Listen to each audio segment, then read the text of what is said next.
அவுதுல்லாஹி மினஷ் ஷைத்தானிர் ரஜீம். பிஸ்மில்லாஹிர் ரஹ்மானிர் ரஹீம். அன்பார்ந்த நேயர்களே, பாலஸ்தீன் மீட்பு போர் 659வது நாளை எட்டியிருக்கிறது. இதில் என்னென்ன நடந்தது என்பதை வைகரை விஷன் சேனலில் குறிப்பிட்டிருக்கிறோம். நீங்கள் அதை பார்க்க வேண்டும், சப்ஸ்கிரைப் பண்ண வேண்டும் என்று கேட்டுக்கொள்கிறோம். இதில் மானிட்டைசேஷன்லாம் கிடையாது, வெறும் சப்ஸ்கிரிப்ஷன் தான். அதனால் இதையும் சப்ஸ்கிரைப் பண்ணுங்கள்.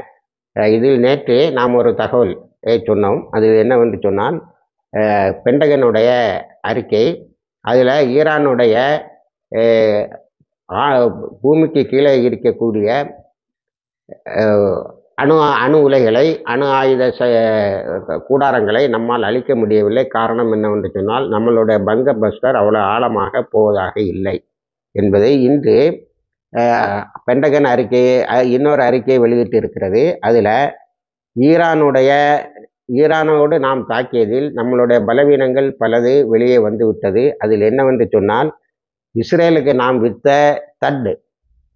தாட் என்ற அந்த டிஃபென்ஸ் சிஸ்டம் ஏற்கனவே அயன்டோம் அவுட்டு. அதனால் நம்ம அயன்டோம் அந்த வான்வெளி தடைக்காக தயாரித்த எல்லா உபகரணங்களும் அப்படியே நிற்கிறது.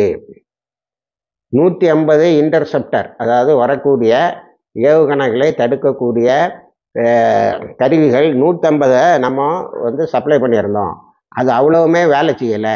இப்போ அந்த ஸ்டாக்கை எந்த நாடும் வாங்குறதா இல்லை, அது அப்படியே ஸ்தம்பித்து போய் கிடக்கு. ரெண்டாவது, நம்மளுடைய army military stockpiles where the exhaustion of military stockpiles, அதாவது நம்மளோட இராணுவ தளவாடங்கள் பெரிய அளவில் குறைந்து இருக்கிறது அல்லது அழிக்கப்பட்டு இருக்கிறது. இதற்கு மிக முக்கியமான காரணம் நாம் ஹூத்திஸோடு நடத்தின யுத்தம். ஹூத்திஸு நம்மளுடைய எல்லா இதையும் அழித்து விட்டார்கள். பில்லியன்ஸ் ஆஃப் டாலர்ஸை நம்ம அதில் இழந்திருக்கோம்னு சொல்லியிருக்கு.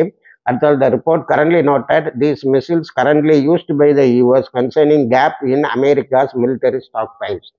இப்போ நம்மகிட்ட ஏவுகணை ஸ்டாக்கும் இல்லை, இருக்கிற ஏர் டிஃபென்ஸ் சிஸ்டம் இதுவும் வியாபாரம் ஆகலை.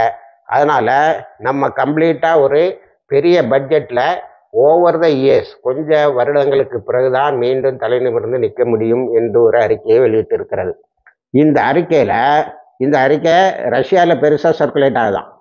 ஏன்னா இப்போ சைனா, ரஷ்யா, ஆப்கானிஸ்தான், ஈரான் இவெல்லாம் சேர்ந்து ஒரு பெரிய காரிடாராக மாறுது, அமெரிக்காவுக்கு மாற்று சக்தியாக மாறுது.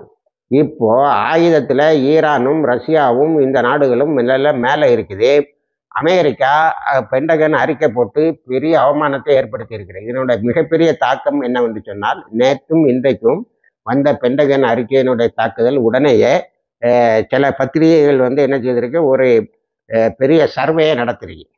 அதில் ஒவ்வொரு அறிக்கைக்கும் பிறகு ட்ரம்ப்போடைய ரேட்டிங் 30% கீழே போகுது, பென்டகனுடைய ஒவ்வொரு அறிக்கையும். அப்போ அதில் சொல்லப்படாத செய்தி என்னன்னா, பென்டகன் அமெரிக்காவினுடைய முட்டாள்தனங்களே வெளியிடுவதோடு சேர்த்து, நேற்று வந்த தகவல் ஃபாரின் பாலிசி இதில் ரொம்ப ஆதாரபூர்வமான ஒரு தகவல்.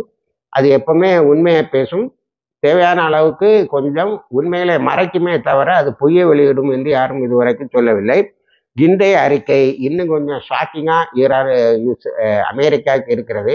இப்போ அமெரிக்கா எக்ஸ்போஸ்ட் தான் எல்லாரும் தலைப்பு போடுங்க. அமெரிக்காவில் உள்ள பண்டை ஒன்றும் இல்லை, தமிழில் சொல்லுவாங்க மேலே மினுக்கடி உள்ள புழுக்கடின்னு. அது மாதிரி அமெரிக்கா மிக கேவலமாக ஒரு நிலைக்கு வந்து விட்டது. அதனுடைய விண்டோ ட்ரெஸ்ஸிங், நாங்கள் பெரிய சூப்பர் பவர்னு நம்ம ஆஜானுபாவாக காட்ட முடியாது.